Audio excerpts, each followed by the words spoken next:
If your daytime running light warning is staying on, or flashing, don't panic. Most of the time, this is a small issue, not an expensive one. The car is simply telling you, one of the running lights isn't working the way it should.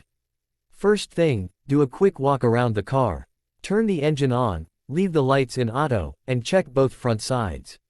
Many times, one bulb is dim, flickering, or completely out, and that alone triggers the warning. Even if the light still looks on, it can be weak. Modern cars monitor voltage, not just whether the bulb glows, so a dying bulb can confuse the system. If you find a bad bulb, replace it first. That single step fixes this warning in most cases. Now, if both lights look fine, the next suspect is the fuse. A small blown fuse can interrupt the circuit just enough to trigger the alert. Open the fuse box, check the daytime running light or exterior lighting fuse, and swap it if needed. After replacing the bulb or fuse, restart the car. Turn it fully off, wait about 30 seconds, then start again. This allows the system to refresh and clear the message. Sometimes the warning disappears instantly. Sometimes it takes one short drive, and then it resets on its own.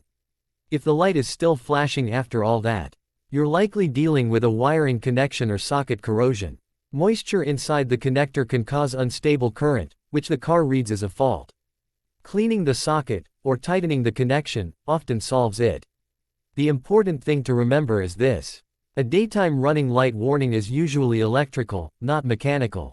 And in most cases, it's a simple fix you can handle without a scanner.